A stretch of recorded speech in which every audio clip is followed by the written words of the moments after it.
it's Jen Suzuki, and I'm in the industry. I meet some of the greatest leaders out there, dealer execs, dealers, GMs, and I'm bringing them in the studio to talk to me about what's making their business pop, what's accelerating their growth. I'm sharing my own personal strategies for your sales teams, so I'm ready to get after it. Are you?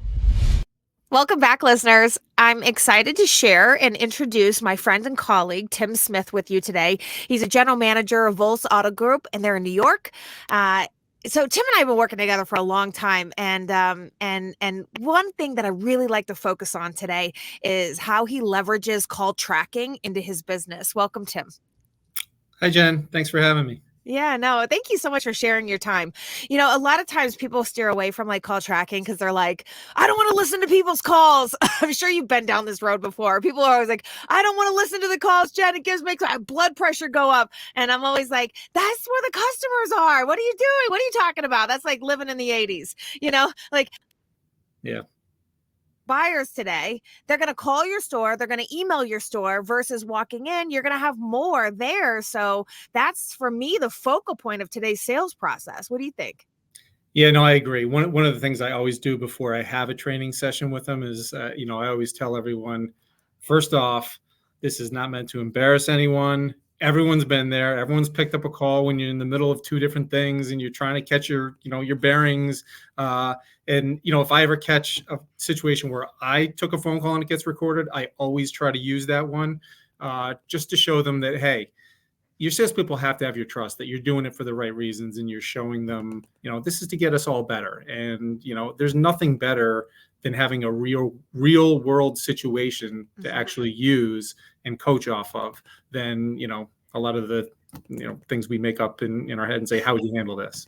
Well, yeah, it's not even just how would you handle this, but sometimes we're trying to do role plays and everybody always says, like, even in my classes, they're like, this isn't how I act. And I'm like, I know, you're under pressure. You're in the hot seat. Literally all your colleagues are literally staring at you and wondering what you're going to do. But when you listen to an actual call, I mean, that's as real world as it gets. It is. Absolutely. And, you can use that a couple different ways, obviously, to coach off of. Okay. But it's also, there's a little bit of accountability there for the salespeople, too. If they know the calls are recorded and in the back of their head, they realize their peers may hear this and there may be some critiquing. It just helps even your best salespeople. It helps keep them on point a little bit. Yeah. Well, now sometimes people would say to me, I steer away from the phone because I know they're recording our calls. So I don't want to take the calls. And I think to myself, well, how are you going to make money if that's where the people are at? I'm sure that's a little human nature there, but, boy, you would hope this is, something that's going to make them better and going to make them more money. Well, here's the thing. I think that if people actually feel that way, which a lot of people do in some stores, and it's deterring them from being able to unleash, their sales opportunities and bring in business. Well, then when you're looking for calls in call tracking to use, how you said it right from the jump, I always preface the meeting by saying, this isn't to like beat people up. That's not what we're doing here. We're looking to level up. And believe me, anybody that we pull today, any day, everybody else has been in the same situation at some point. So there's a lesson to be learned. Let's figure out what the lesson is together. And I think that if people start to count on you and your leadership that, hey, we're not in here throwing blows at this person, laughing at them and stuff like that. We're using it as a real true example of what we're doing right now, knowing the process, talking about ways that we can do things differently, highlighting, pinpointing maybe things that are not working very well. I'm wondering from your perspective, so when I go into call tracking, there's a ton of calls. How do you use the system? So a lot of times you'll see short calls, you'll see long calls, and sometimes the longer calls will have some gold in it, but then you can't really play the whole long call in the meeting and evaluate it. So how do you find your calls? And then how do you evaluate calls in your meetings? Yeah. So I look for little key phrases, and you're right. If they're too long, you can, if you're doing all the talking and they're too long, you can lose your salespeople because they're just listening, on and on and on. You want to get them involved. Okay. That's always the best training, is when they're involved. So I listen for specific things. How do they sound? Are they enthusiastic? Are they positive? Mm-hmm. Did we say no? When price comes up or availability comes up, we've all been through that over the last couple of years. Yes. Are we saying no? Or are we trying to, listen to the customer, find out what their situation is, so we can then give them options that maybe they didn't think of, that maybe we didn't even know would be an option. Love that. Yeah, but just overall, are we trying to do things that are going to help give them a reason to come down? And really, the only way you can do that is to ask questions. Another big thing Mm. that I'm always listening for is, who's doing the talking? Are we doing all the talking, or is the customer doing most of the talking? I find when we're doing all the talking, it's usually one of two things. It's usually either we're on our heels and we're trying to overcome an objection or deal with something, or we're giving so much information that they may not need to come see us, or we might have missed something where, hey, I had this option, but I was talking about this so much that I didn't even get to that. Yeah. Yeah, and so do you do like a pause and play, or do you pinpoint the areas where in the call you're like, that's a moment that we should talk about? Because if you're not going to play the whole call, did you listen to it ahead of time? Or, I mean, the real is a lot of times you just pull the call and we're like hope and pray. So for me, I like to read some of the transcripts now that technology's out. So I like to read through the transcript. If I look at a long call, I'm like, all right, something's happening here. This is probably going to be a good one. When they're like 2 minutes, I think that's going to be a good one too, because I think it's too short. We didn't cover enough. But how do you do it? Yeah, so I do try to browse over the transcripts quickly, and have an idea which one is going to be a good example. Because you're right, the more information you have, there's going to be more to do there. But I'll start the call. We'll start listening. Okay. I will pause it. Mm. Sometimes, just in general, the customer will ask a normal run-of-the-mill question. I'll pause it and kind of get some feedback from them. What do you think? What would be a good response? How would you Ooh, handle this okay, situation? I like that. Yeah, and then if they've gotten a couple, but it's not the one I'm looking for, then maybe I'll give them some hints. Well, what if we said this? Where would that go? That kind of stuff. So yeah, pausing it and getting their feedback, Okay. and then letting the call progress and go from there is a good way of doing it. And obviously, when you hear a situation that maybe we could have handled that a little better, or there was something else out there for us, those are the ones you really need to pause it and and tell them, hey, this is something that maybe we could have handled a little bit better. Yeah. So you're pausing and playing, getting their feedback, getting them talking, getting them engaged, and then you throw in like a few little things that they didn't say that could help them really expand their thinking about the topic. And how do you ensure that they learn something? I mean, can you really gauge that they're learning? Well, the best way is, if you're listening to the calls, you can kind of see what progression we're making. Are we making the Yeah, same that's true. mistakes over and over again, or did we handle the situation a little bit better when it came up? Because a lot of times they're the same situations. That's People true. call in, they want to know if the car is available and what the price is. I mean, that's generally speaking the information they're looking for. Yeah. But if you ask enough questions, you can kind of really get an idea of what the customer's motivation is and what they're trying to do.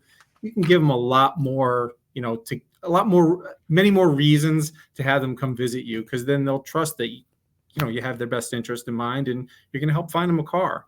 The other thing, I do like getting the salespeople involved. Yeah. Much better when they come up with something, Uh-huh. if they're all learning from themselves rather than me saying it.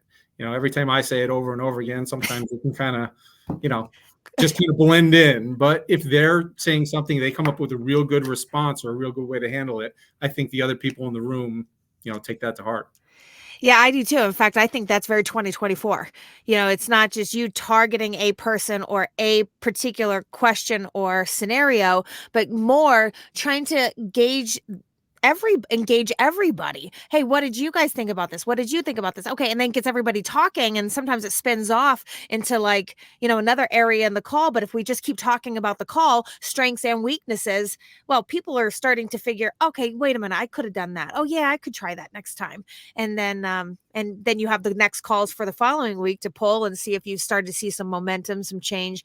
I totally get that. When you look at the transcripts for the call, are there certain things that stand out to you? Like a lot of times I'm skimming through hundreds of calls and I'm trying to figure out which ones I'm going to use for that dealership that I'm training in. Are there certain techniques that you found to make it a little bit more efficient to be able to pull a call that would be worth listening to? And I don't mean just for like your manager's activity or your sales team activities, but more of just your call monitoring. How do you can't listen to all the calls, so how do you do it? No, you can't. So I get two kinds of notifications from CallRevu. The first one is just a transcript of every phone call. It's in an email form, a few minutes after the call was done. And then the second one is a Okay. summary of all the calls from the previous day, and I get that in the morning, every morning when I come in. And I use them for different things. So the immediate email transcript, those are the ones that are good to catch those dissatisfied customers, or maybe we missed an opportunity, or a car came in, or someone was looking for a specific car and I know that we have one coming in. Salesperson might have missed it. Those Yes. are good for those quick ones. And I look for keywords like we talked about, saying no and I didn't have Yep. it, or what was your price on. That's what I use that for. The summary is a little bit better for me, just to make sure that all my calls are getting into the CRM and that I'm getting Oh. each account. Mm. At my store, it's up to the salesperson to enter that information into the CRM, but we want it in there. So we know where the calls are coming from and how many Mhm. we're getting, and if volume's dropping off, why. But also we can do a proper follow-up then, and stay in touch with the customer if something does come in down the road. You have someone looking for that strange used car that has, something that no one else, that's not going to be common on it. And we say, sorry, we don't have that. And then inevitably a week later, we take one in on trade. So if it's in the system, there's benefits, across the board. Yeah, I really like this because you're trying to get ahead of lost business in the very best way that you can. Because look, if once the call's ended, it feels lost if there was any opportunity unless somebody's listening to the call. And you're right. Like a lot of times, salespeople don't know everything, and we could pull in a car or we have access to a car that they didn't know about. It's coming in. I mean, Yeah. there's a million pieces to making the puzzle work every day. But if you've got somebody like you sort of listening for keywords, um, no appointment set, no, we don't have it. Uh, I'll have to get back to you on that. These could be triggers for you to kind of go back in and say, all right, well, let me see if there is an opportunity here. Let me see if we miss something. Let me see if there's a deal here. And instead of it being dead and gone, you're catching it within 24 hours. Yeah, and especially on those quick calls, you asked earlier about which ones I look for. You see a quick call with a Okay. sorry, we don't have it, and it was 48-second call. You listen to it and you find out they asked for something that, sure, maybe we don't have, but we might have an opportunity if we got to know them to Yeah. recommend something, or to, like you Ask said, different questions. ask them a question, get their number, Poke so if around. you do get it, and I get it. The salesperson, a lot of times in their mind, it's, well, we didn't have it, and he hung up on me. He didn't give me a chance. Well, that's because we didn't ask enough questions up front before we even got to know we don't have it. Yeah. Okay, so now you're catching these alerts straight away. So now it's not even 24 hours next day waiting for this, the report that we're going to kind of match up the calls and see if how many calls came in, they actually got into the CRM. I think I don't want that to get overlooked because that's a thing. So he's Yeah. matching up his calls every morning. But kind of going back to, the missed opportunity. They hang up the phone. You get the alert. If you're sitting at your desk, you see some of the keywords. You now are looking at duration. You're looking to see some keywords in there. Yeah, and then maybe it's a coaching tool. I'm able to go bring that salesperson back in and say, hey, you didn't ask them these questions. Why don't we call them back and let them and find out this? And then I was thinking we had these 3 cars that could be matches. They're still in service. They're not coming out, but one of them is our customer's car. We traded that in. That was Mrs. Smith. I know your market. You guys know everybody. You've been around a long time, so you do acquire probably a lot of your customers' cars. They sit in Yeah. service. This is real, and you might be able to help them with a little story so they could call back and be like, "Hey, you know what? I just thought of something." Now the customer feels extra special. We almost lost an opportunity. Here we are, coach in there doing what he does best. Yeah, that's a great point too. A lot of times in this business, especially, you can turn a situation that maybe could go off the rails or go the wrong way, and you can turn that into a positive too. You have someone who calls up and you told them, sorry, I don't have that, and they hung up. But now, 5-10 minutes later, you're calling back, and you say to them, hey, I was thinking of this. I was thinking about your call. I have these other ones that might work for you. Now all of a sudden you're someone who's actually putting some effort in to That's what I try to say. find a solution to their problem. Yeah. And that goes a long way. It really does. And, I think in any business, sometimes everyone gets caught up in what they're doing and they're trying to keep their eyes on everything. And it doesn't seem like you're trying to help a specific customer. And I think when they see that's value that a lot of people aren't providing. Yeah, I mean, that's a good angle because a lot of times people try to sweep customers off the phone. I have no idea why. I always ask, why are you racing to get off the phone when we've been dying for that phone to ring all day? Because sometimes Yep. people get stressed, they get put on the spot, puts them under pressure. And sometimes, yeah, sometimes this is why they used to do a call interruption. This used to be a thing. I'm not a super fan of it now because I think if you're going to take calls, you need to be prepared. You should have practiced. You should have had a game plan. You should have your questions in front of you. You should act like a professional. I'm trying to make money today.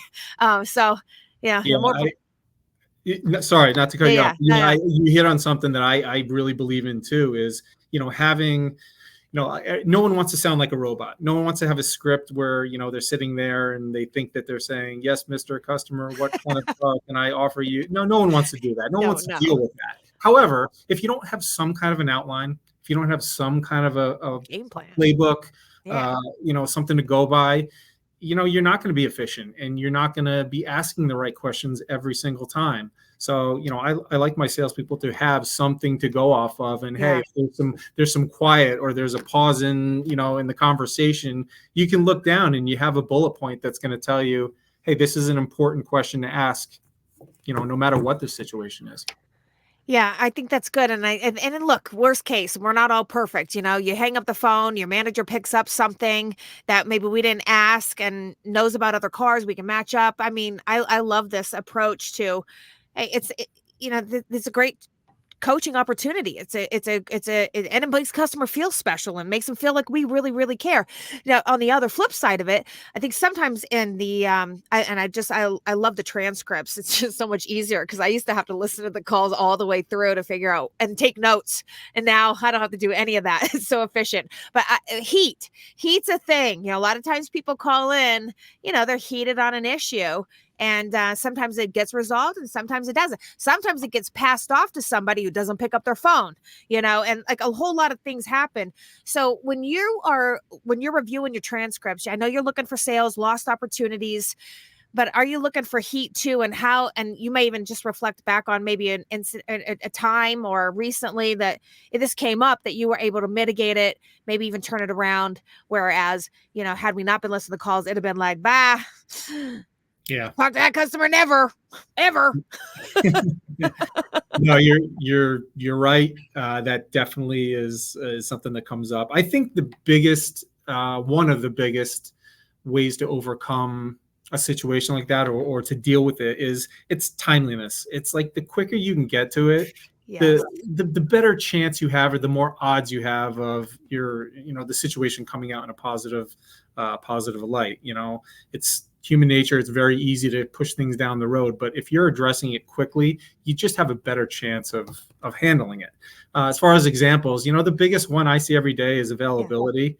Okay. Just by nature, the sales managers are going to have a better idea of what's coming in, what's available.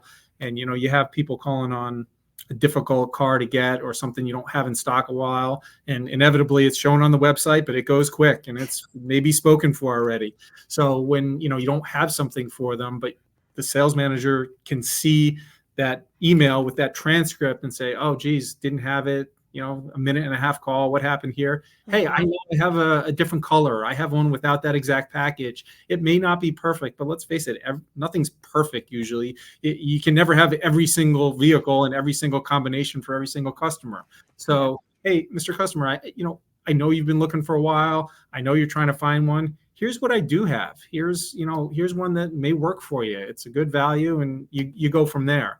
But again, you're trying to find a solution rather than just getting off the phone. Yeah. Yeah, I think that's a really good takeaway too, because you're constantly, if you're listening to call tracking and you're dialed in like you are, where it's part of your daily activities. I mean, it doesn't sound like you're letting days go by to not pay attention to the alerts that are coming over. You're getting alerts after every call that comes in. You're able to read through the transcripts. You're looking for keywords that stand out, whether it's heat or it's a lost opportunity. I'm sure there's other scenarios where you're using these calls in your day to day, but then even using them to help build skill sets. In your weekly meetings, using these calls to get discussions and engagement with your team, talking about solutions. I think everything around this is how can we do better in customer experiences? How can we do better in the way that we communicate internally? How do we handle heat? Things like this. But there's probably other scenarios that you use call tracking for that I'm not even thinking about. But is there anything that comes to mind outside of these moments? Well, we talked about the training, the accountability. I was I'm just sorry. thinking of Yeah. something. I wonder, do you ever I bet you this happens to you. Okay, you get a customer and they're like, so and so quoted me this on the phone. Bob told me he was gonna discount. Bob said you're 5,000 over Kelly Blue Book. You know what I mean? Like they just call you out like this, and they come into the store, and you're like, what happened here? Do you ever use call tracking to go back and say, all right, here's what happened? Have you had any scenarios like that lately? Yeah, that's a good point. That's a good one that I wasn't thinking of. It's nice to have that call tracking, or to be able to listen, that call recording, I should say, where you can listen to exactly how the What the conversation tone went. was?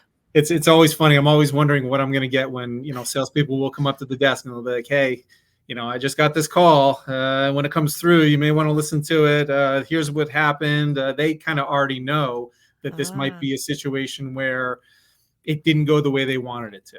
And it's nice to be able to listen to it. And sometimes it's, hey, if we would have done this or we would have done that, maybe we would have had a better chance. Or sometimes it's a situation where, okay, customers maybe got some heat here and telling me things that it's not exactly how it went. So, yeah, you just manage, not that anyone's right or wrong, but you manage those differently. And, knowing exactly what was said makes it a lot easier to obviously help your customer, or kind of stand behind your salesperson a little bit and say, hey, yeah, I know my guy, he's good, he's here's what happened.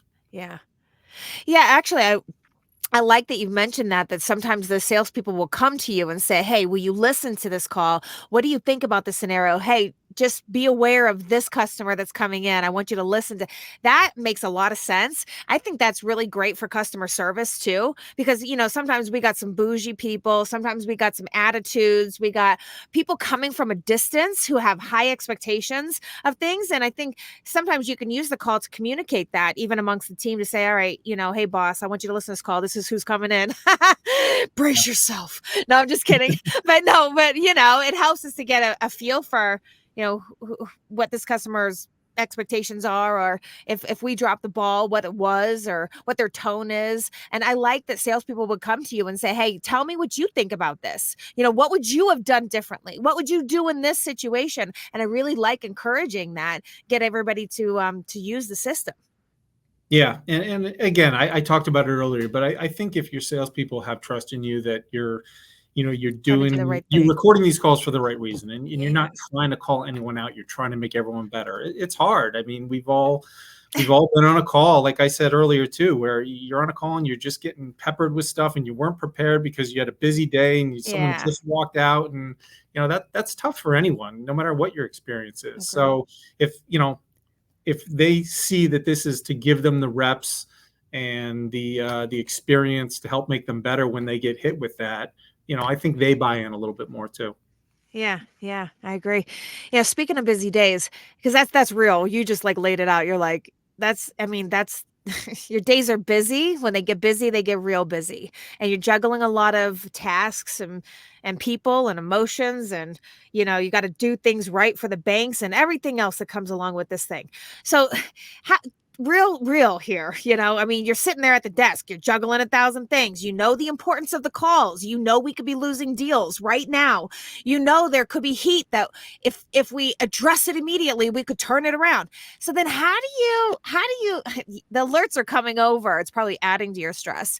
How do you manage realistically, how do you manage the call alerts that come over when you're busy?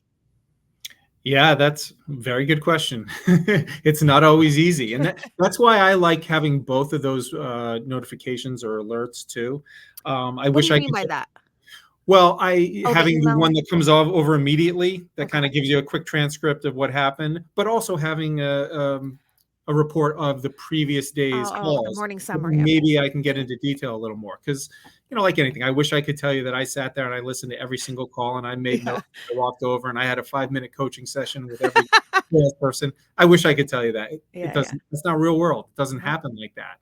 So, you touched on it a little earlier, but, look for those keywords, look for those key phrases, look for those things that seem to happen over and over again. And, how do you manage it? It's tough. You try to pick the ones that you think are going to give you the biggest return on your investment. If Mhm. you have a specific car that is really popular and you have a lot of people calling on, and you know you get a phone up on that something went wrong. Hey, that's one you want to go over right away and talk to your salesperson. Say, what could we have done, or what happened? Where'd we go? But you can't get caught up in the minutia either. I know I'm constantly evolving in how I handle these. There's times in the past where I've tried to keep meticulous notes, and you can't spend that much time on it. You have to manage what you can manage. Yeah. That's a so you just took me back. So before transcripts, I used to listen to the calls and then I would mark them. Jen, listen to it, and then I'd write notes on the call in the back end tool. You use CallRevu, and now CallRevu is already doing all these things for you now with the transcripts and the hot words, that really pop out. Yeah, I wonder. So I'm curious, has anything changed for you from you've had call tracking, CallRevu for how long? Oh, we've had it a long time. I want to say we're probably one of the first ones that got in with them. We saw them Okay. at Digital Dealer years ago. It's probably been 15 years, 20 years maybe. Oh my gosh, that's a Yeah, at long least time. Okay. 15. Yeah. Okay. Well, then look, and you've been there your entire career. So, how have things changed for you? Or is there anything that you can pinpoint that, hey, this was an old practice for me that now this is a newer practice for me that maybe you haven't shared already?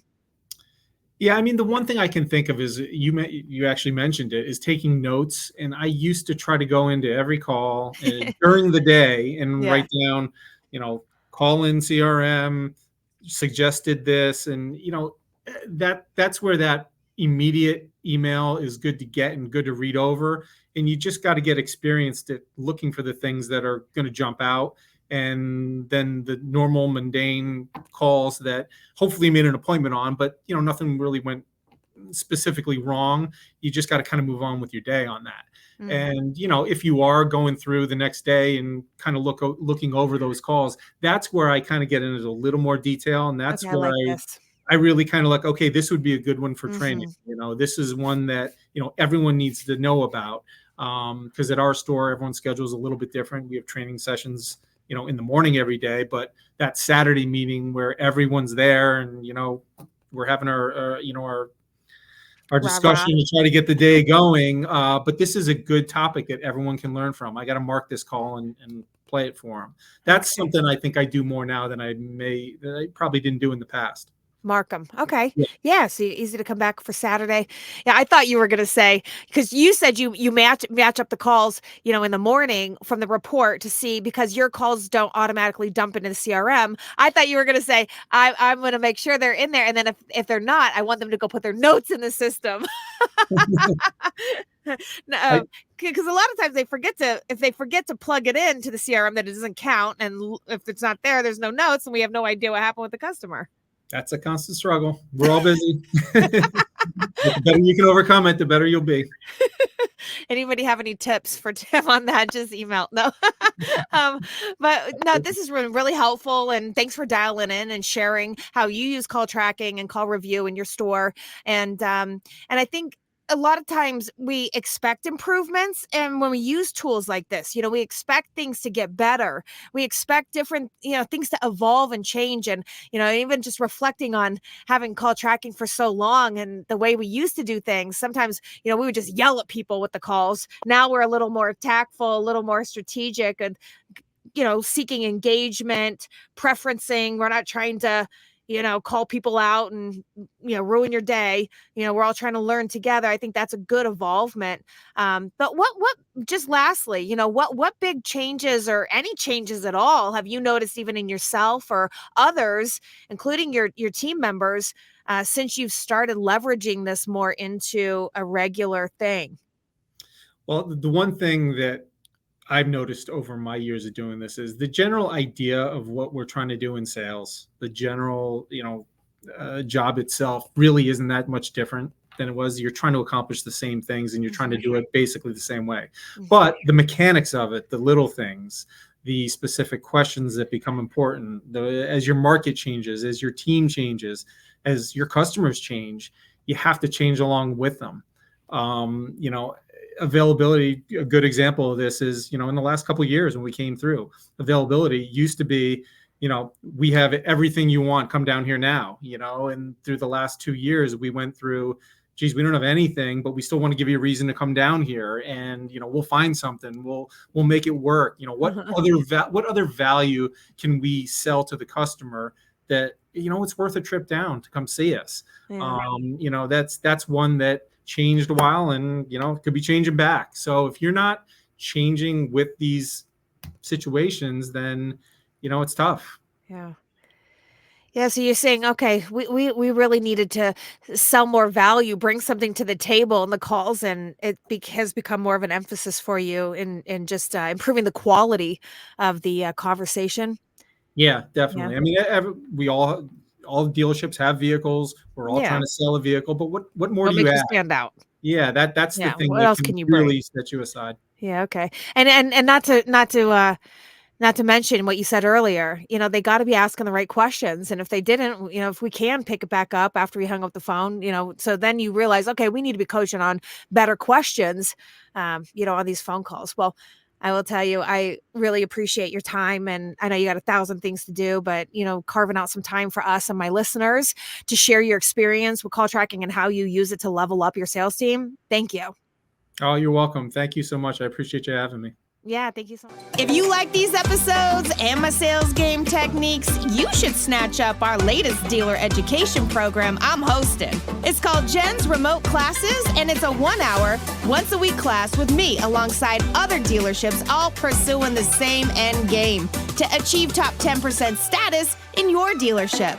For more info, hit me up. All my contact info's in the show notes. I want to hear from you. And follow Dealer Talk with Jen Suzuki right now to get notified when episodes like this one drop. This is Jen on the podcast Dealer Talk with Jen Suzuki. See ya!